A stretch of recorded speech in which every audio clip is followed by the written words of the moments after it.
উক্ত মার্ডারে উক্ত হত্যা ঘটনায় মূল আসামি হচ্ছে খাদেমুল ইসলাম মধু।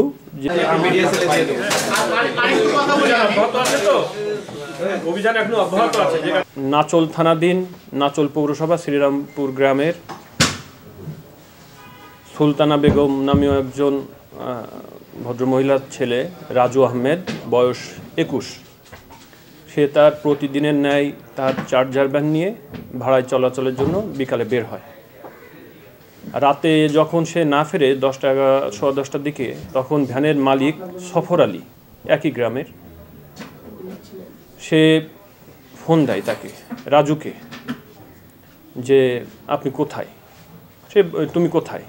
রাজু বলে যে এটা চলে আসবো, অল্প কিছুক্ষণের মধ্যে চলে আসবো। পরে রাতে আসে ফেরেনি। পরের দিন সকালে 8টার দিকে ফতেপুর ইউনিয়নের পারিলা গ্রামের জনৈক আব্দুল কুদ্দুস এর আমবাগানের পাশে একটি লাশ, গলাকাটা লাশ পড়ে থাকতে দেখে। তখন লোকে মুখে শুনে উক্ত সুলতানা বেগম ওই সফর আলী সহ সেখানে যায় এবং লাশটি তার ছেলে বলে শনাক্ত করে।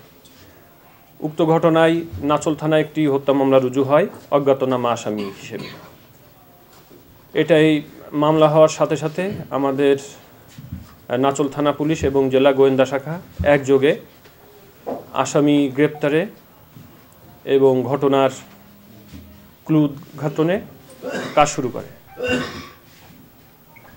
উক্ত যৌথ টিম বিভিন্নভাবে সোর্স নিয়োগ করে গোয়েন্দা তথ্যর ভিত্তিতে গত 26/6/25 তারিখ দিবাগত রাতে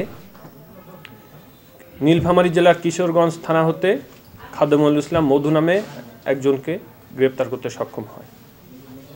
এই খাদেমুল ইসলাম মধু, তার বাড়ি নীলফামারীতে, নীলফামারীর কিশোরগঞ্জে।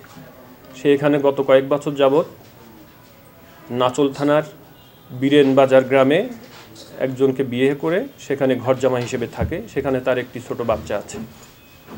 গত 4 মাস পূর্বে সেখানে তার স্ত্রীকে সে তালাক দেয় এবং সে মাদকাসক্ত, গাঁজা, চুয়ানি এসবে আসক্ত।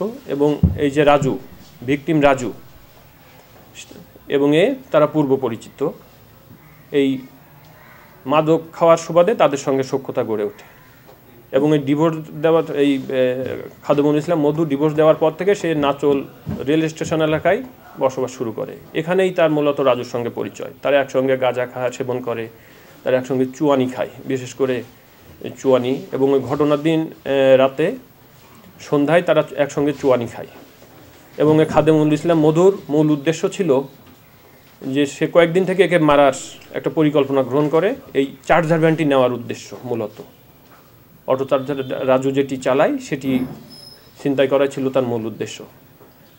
ওই 22 তারিখ সন্ধ্যায় এই রাজুকে সে অনেক বেশি পরিমাণ চুয়ানি খাওয়ায়। চুয়ানি খাওয়ার পরে সে একেবারে অচেতন হওয়ার মতো অবস্থা হয়ে যায়। তখন সে আর ভ্যান চালানোর মতো অবস্থা ছিল না।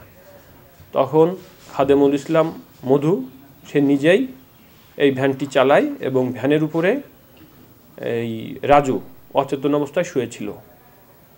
আর আনুমানিক 10:30টার দিকে এই যে ফতেপুর ইউনিয়নের পারিলা গ্রামে জনৈক কুদ্দুস আলীর আমবাগানের পাশে, সে যেহেতু সে মধু বিক্রি করে, সে কিন্তু মধুওয়ালা হিসেবে এলাকায় পরিচিত।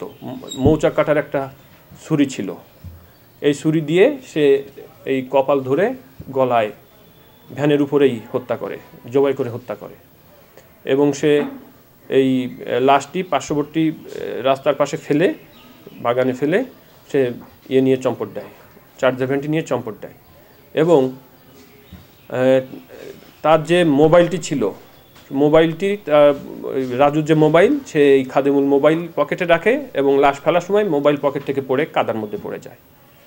এবং চার্জার ভ্যানে যেহেতু জবাই করেছে সেখানে রক্ত ছিল। কিছু দূর যাওয়ার পরে সে ন্যাকড়া দিয়ে চার্জার ভ্যানটি মুছে ন্যাকড়াটি পাশে ওই যে বিলে বর্ষার যে পানি হয় ওই পানি দিয়ে ভ্যানটি ধুয়ে ওখানে পাশেই রেখে যায়। সেটিও আমাদের চৌকষ্ট জেলা গোয়েন্দা শাখার টিম এবং নাচল থানার যৌথ টিম উদ্ধার করতে সক্ষম হয়েছে, ছুরি, মোবাইল সবই।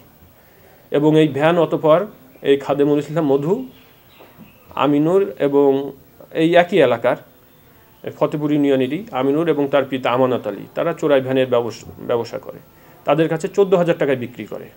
20,000 টাকা চুক্তি হয়, আমিনুর 14,000 টাকা মধুকে নগদ দেয় এবং কথা থাকে যে বিক্রি করে বাকি 6,000 টাকা তার বিকাশে পাঠিয়ে দিবে।